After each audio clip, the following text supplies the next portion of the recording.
So there are different, there's health niche, there's the relationship niche, and even relationship we have different. We have the sexuality, the marriage, the cop. So you want to find your niche and stay there. And right, you want to find out what market leaders, people who are up there doing stuff, speaking, training, what they are doing, and then carve out your niche from their niche. What do I mean by that? You cannot, when you say marriage, we have a lot of top speakers who talk on marriage, and if you want to go into that industry or that niche industry or that area, you might have issues trying to compete with other top speakers. So my advice for you is to listen to what that speaker in marriage, as an example, is talking about, and then find a way to find out what he is not talking about, so that even when you're talking about marriage, you're talking about marriage in a different dimension, with a different perspective. Like, I teach public speaking, but I don't just teach public speaking as well. I teach persuasion, particularly in public speaking. So business is very broad. There is small business, there is digital marketing, there's digital business, there is there's a whole lot in business itself. So you want to find out what area you can stay exclusive in and do well as a speaker. But now this is where I want to encourage you, those who are upcoming, who start in your journey. When you are starting, I would encourage you to talk about almost everything. Yes, speak about everything. Be vast, be versatile. You just never know what area that you speak on will come on through for you, will come out successful for you. So don't be quick to say I'm a leadership expert when you are starting. Speak about leadership, speak about business, speak about the internet, speak about health, speak about relationship. Be vast when you start. Let people and your potential clients tell you, this is where we like to hear you speak more. When I started off speaking, I was more interested in business and finance. But a lot of times when I spoke in different places, people said they want me to speak teach them how to speak in public. And I kept having requests in that regard. So I had to go back, create a curriculum for that. And I created a curriculum that helped me eventually evolve into becoming today a public speaking school. So you want to do everything and then listen for feedback and know what area you want to focus on. So that's the question somebody asked me. And that person is saying here that, how do I package myself for success? How do I package myself for success as a speaker? Now that's a very important question too. Packaging as a speaker is important. And what do I mean by packaging? Of course, you have developed yourself, you have groomed yourself as a speaker. The next thing that you want to do is to package. To package means to put yourself together. Have a website if you can. Have a website if you can. In fact, do have a website. If you're a speaker that wants to earn from speaking, do have a website. And it's not so expensive to have a website these days. It's not too expensive to have a website. So have a personal website. Look out for, my name is George Acien, and I have a website called georgeacien.com. I'm the only georgeacien.com in the entire world. Now there are millions of George Aciens, but I'm the only George Acien that bought the domain name georgeacien.com. So if you want to brand yourself and to package yourself, I think that you need to look out for, get a domain name, get a website in your name. And if you can't afford to get a website now, which I think you should, you can start by having a Facebook page that has your name. All right, Facebook page that has your name, Twitter handle that has your name, and so on and so forth. So packaging is very important in this business. As you grow in the business, like I have grown in speaking business, you can have an office, have employees, and that's where you can negotiate fees with people. I run an office. I'm speaking from my office. In this office, we do a lot of things. All my video editing, all my audio recordings, the packaging of my product, the publishing of my books. I have printers here. I have all kinds of things where I put together proposals.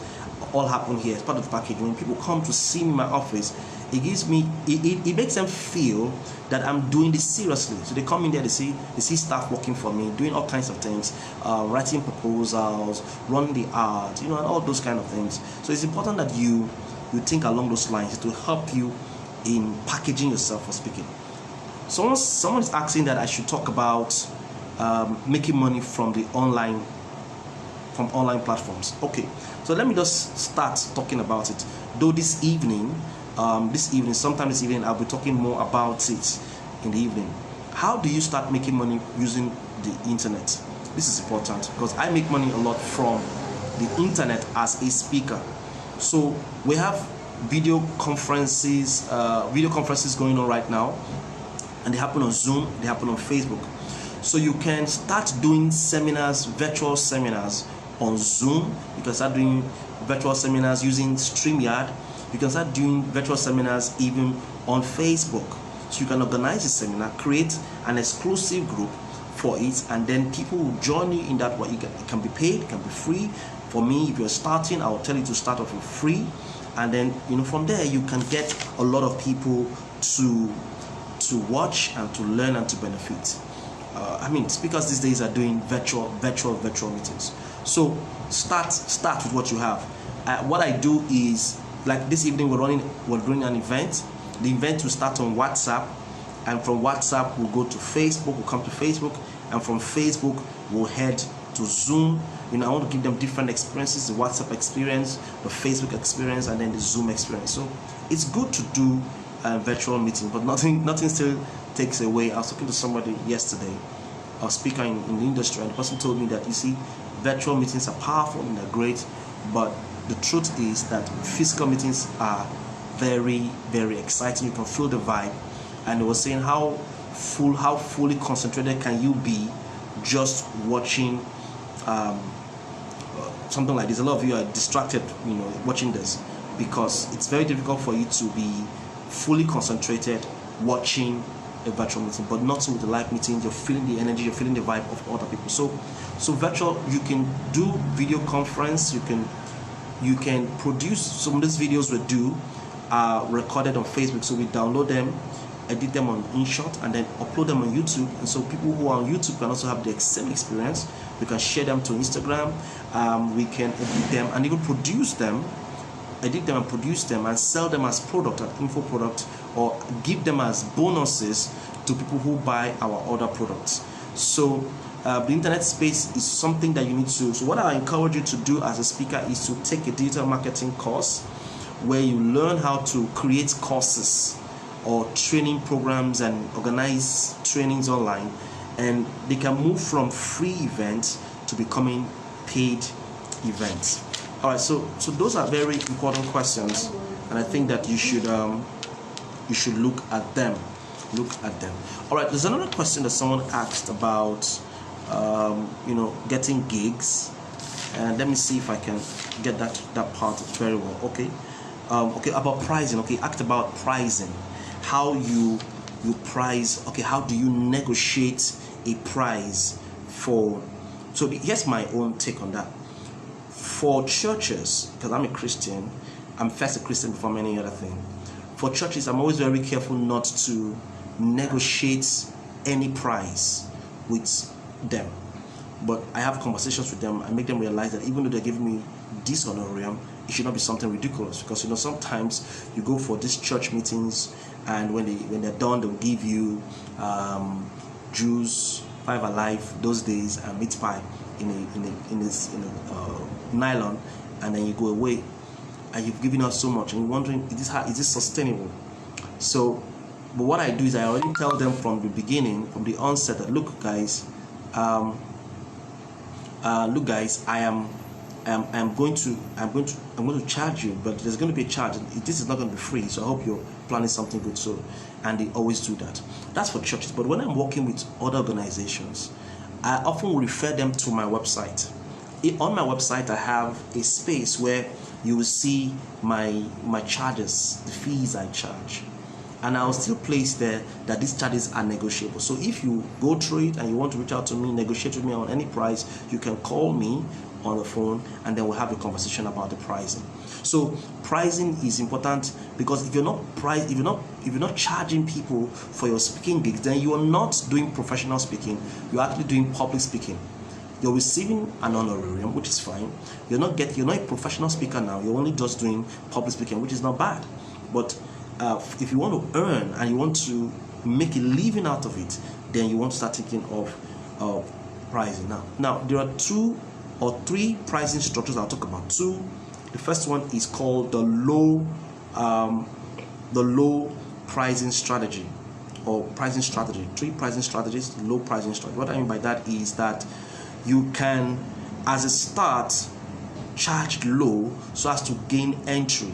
So somebody asks you how much do you charge them a very reasonable amount of money, a low fee, so you can have access to them. It's either you charge no money or you charge a low fee so you can have access to their crowd. And once you deliver in that meeting, you can so deliver that you also sell your back end product. You can so deliver, you get another speaking gig and get paid higher. You see, one of the things you must never do as a speaker is to undervalue the power of the audience. Never underestimate the power and the network of the audience. Somebody in the audience is listening to you that can greatly help you. And even if they are 5, 10, 20, don't underrate that meeting. Make sure that you never undervalue the power of the audience. So the audience is vital, okay? So sometimes I'm speaking in an event, and in that event, I'm looking at everybody who is speaking there. Somebody there can help me, can give me a bigger job somewhere else. Does it make sense to you? All right, so somebody asked that question, and I want to answer. I hope I answered that question very clearly. That anytime you have a group of people gathered, somebody in that group can help you, give you the next speaking gig. Even if you attended that speaking gig for free, somebody in that event can give you another speaking gig. Does that answer the question? So we have low pricing strategy. You can enter for that event for low and get a speaking gig. We also have high pricing strategy. There are certain people who charge very, very high, and they charge high because of they want to select their clientele. They don't want any kind of persons to invite them. So you invite them to tell you, look, no, this is how much I charge, and if you cannot have me, I'll recommend another speaker for you. So you can also charge a very high price to get into people's mind, to get speaking gigs and to get selected speaking gigs. The third strategy is called industry pricing strategy. Now, this doesn't really happen in Nigeria because the speaking industry is not very organized. But in advanced countries like America, they have industry pricing standards. Okay, like in the comedy industry, you notice that some comedians have a price that they cannot go below, or they cannot, so certain A-list comedians have this amount that they charge, and on and low and like that, but they don't go below a certain standard. So if in America, where speaking industry is organized, they have a pricing that is standard, and then you cannot charge anything lower than that. So those are the kind of pricing strategies you can use as a speaker. The low pricing strategy to gain entry and get other bigger speaking gigs. The high pricing strategy to get selected people who can invite you. One speaking gig can just be the turnaround. I've done a speaking gig that paid me 1 point something million naira for just one, and I spent a few hours. And I don't need to. Sometimes you do speaking gigs and they're giving you 10,000, 20,000. Meanwhile, one can give you all the money that you need from the right clients. And there's some companies that are looking for high-priced speakers because they have the perception that because you are charging very high, that means the value you're giving is very high. Then the last one is industry pricing, which is not very common. Now, somebody is asking here online that where do we get clients as public speakers? Where do we get clients as public? So there are many ways we can. Let me start with Nigeria. So because we're in Nigeria, abroad we have plenty ways. But you can get one of the my biggest customers are churches.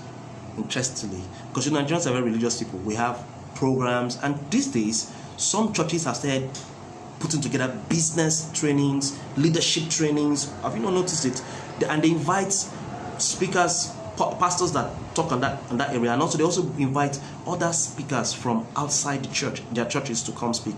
Like on Saturday, I had to speak in a church, and I was speaking about business in that church. I'm not the member of the church. Normally, they won't invite somebody outside of the church, but they invited me to speak. I've spoken in churches, in the Catholic Church, in Church of Christ, that I wasn't a member, and usually don't invite other speakers, but they invited me because of the business seminar they are putting together, or the leadership training they're putting together. So churches are quite very fantastic. Their youth department, their men's, their women's fellowship can help you. So you can write letters to them, and you can start it for free to start expressing yourself. Now let me give you another place you can get speaking gigs. Private schools. That's interesting. Private schools You can even go there for free. Tell them, look, you know what, I want to speak to your secondary school student, maybe GSS3, SS3, and you do free stuff for them.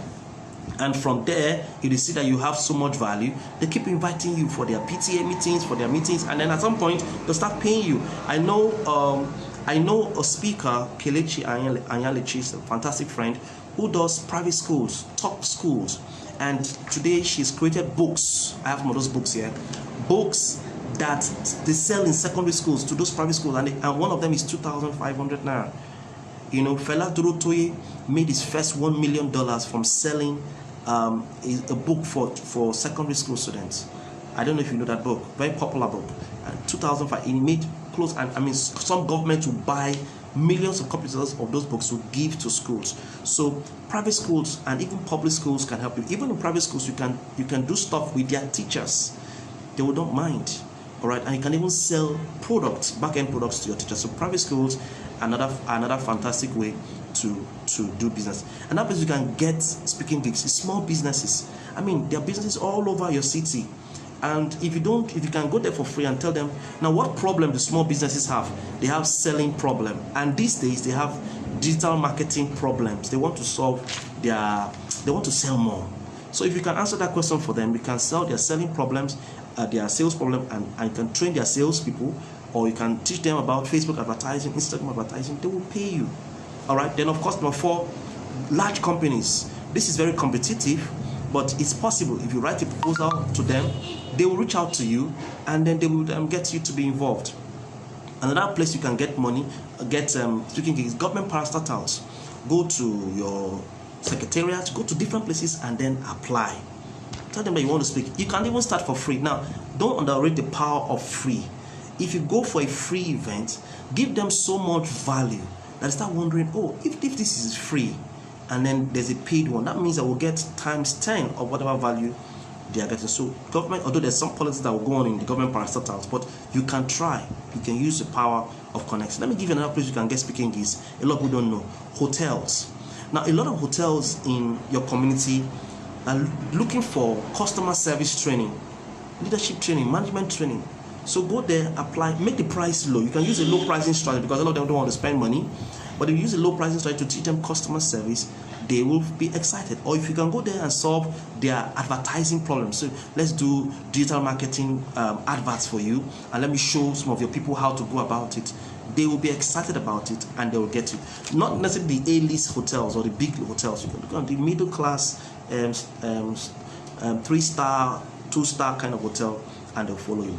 Fast food restaurants are also fantastic, even though fast food restaurants have their own training plans, but you can apply to the headquarters. Usually, if you want to get speaking gigs in banks and fast food restaurants like this, you need to apply to Lagos, and from Lagos, they would approve it for you.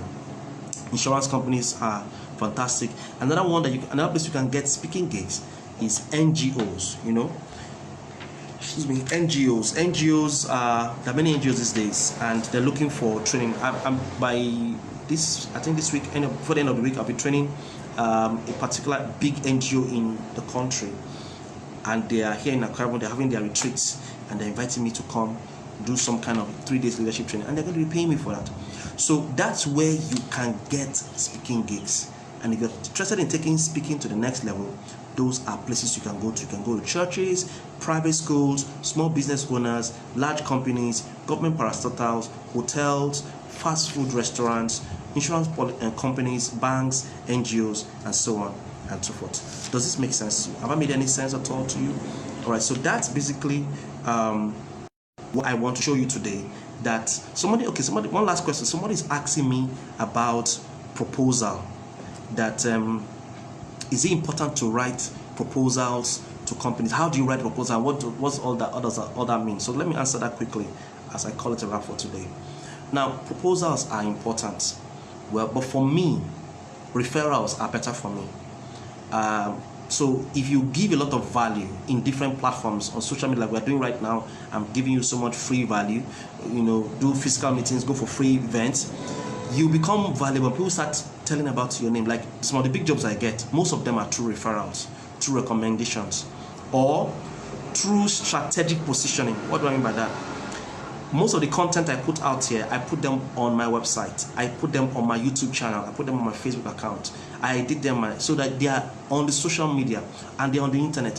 When people are searching for information on the internet, they can find me, and when they find me and they see the value I have, they can refer me and give me a referral. Does it make sense to you? So I don't believe so much in writing proposals, but for a start, you can start with proposal, because a lot of lobbying goes into proposal writing. You must know one person or the other. But this is how to write a proposal to big organizations. When you put together your proposal, make sure that you DHL it. Let me tell you, or FedEx it, whatever courier company you want to use. Why is this important? If you just write a proposal and go to the gate man or get to the HR and drop the letter, it will not reach the CEO. The chances that it will not reach the CEO is very, very high. So for your proposal to reach the CEO or the top man, the main man, the decision maker, the man in the center of influence in that organization, DHL it with his name. So that means you must have done your research before you don't do the letter with his name and all that, so that the letter gets straight to the secretary's office. Secretary looks at it and says, DHL. And most things are couriered to the CEO. He reads it himself. So you're going to increase your chance of getting the CEO to see the proposal better than just going to the company and dropping the letter or dropping the proposal. That's a better model. So proposal is very important. It can help you in speaking and in business. Now, what I do is that before I do a proposal for someone, when they invite me to come to speak I'll just have a conversation with them first, and they now tell me, okay, we're good, go and write a proposal. So there are times when I don't write a proposal, I will meet them, discuss, finalize the things. Then when I go back, I don't put the proposal based on the conversation that we have had. To the time that may be possible. So what a proposal does is that a proposal finalizes the agreement that me and the client have finalized. Now a proposal documents what I am going to do, the value I am going to offer to them. A proposal also documents the time frame of the training that I'm going to do with them. A proposal also documents how much I'm going to receive. It's a proposal like a legal document. It's a legal document, that they have and also have a copy. So you need to do the proposal. And so often when I speak first, when you invite me to come, I want us to speak, I say, okay, have a conversation with you. So go and put together a proposal. Now, somebody's asking, what other things do you need to have in speaking that will help you? You need to put together a very powerful profile. Now, I'm very sure that a lot of you don't have a profile of yourself. You say, I've not really achieved so much. I don't have so much qualifications. What you've achieved so far, the events, the awards, is enough. Get somebody to write a powerful profile of you. All right, put that profile of you, so that sometimes, like the one I'm doing with this NGO, they ask about my profile, or what some people call CV. So basically, I've done it already. I'll send it by email to them, so they can look at it, assess, and know whether they're going to have me as a speaker. Now, there are different platforms you can put your CV, or your, not CV now, your profile, so that people can search and find you, like about.me. About.me. You can write that website down, go there, and then put out your profile. You can also, put it on your website, put it on your Facebook page, that people can read about you. That's how. You can also put it on Wikipedia. Most of you don't know that you can have your profile, your biography on Wikipedia. You can go there, have a Wikipedia account, and then do that. You can also have your profile on medium.com, medium.com, where people can read and search and find you. That's how to be strategically positioned. So your profile is very, very important. It should be done well. You should capture all the little achievements you've achieved, all the resources, the things you've done, where you've gone to, who you've met. If you've done any interview in any television station, mention it. If you have done any business with the governor of your state or the president, or you've had a meeting, if you've attended any conference outside of the world that is very important, mention it. If you have any degree, any certification, any training, if you have spoken to a huge crowd, if you have written any book, that's what your profile should capture. And you shouldn't write it yourself. Get a professional to write the proposal for you. I hope this makes a lot of sense. So this evening, if you're watching this on YouTube, I'd like you to click on the notification button so that every time I'm putting videos like this, you can see it and you can also get so much value.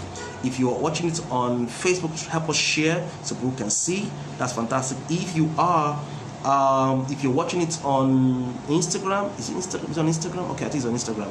Watch on Instagram. Also make sure you like. Also subscribe on YouTube so that you can get plenty content on my YouTube channel. We have loads of videos and content that will help you as a speaker. This evening on WhatsApp, we'll be starting a very powerful series. We'll be continuing this conversation about how you can income models, how you can how you can make money as a speaker. So you want to be part of it. I'll put the WhatsApp link so you can join the WhatsApp link, and from there we'll move to Zoom, and from Zoom we'll move to Facebook, and we'll get so much value. I have a top speaker in America who is in that training. He's a very top speaker. He has done stuff with Brian. He's written a book with Brian Tracy, and also done stuff with Jack Canfield. He's a top speaker, and he'll be joining us in that WhatsApp group. He'll also be speaking to us on Zoom and speaking to us on Facebook. He's connecting he's in America right now, and he's excited. He's a Nigerian who is in America, who has spent 30 years speaking and training. I mean, he's an expert in industry, and we're privileged to have him in that WhatsApp group and also to train us. So don't miss out on trainings like this for 2 days, today and tomorrow. In the evenings particularly, we'll be having back-to-back value-added sessions. Thank you for your time. Thank you for learning. God bless you, and I'll see you some other time.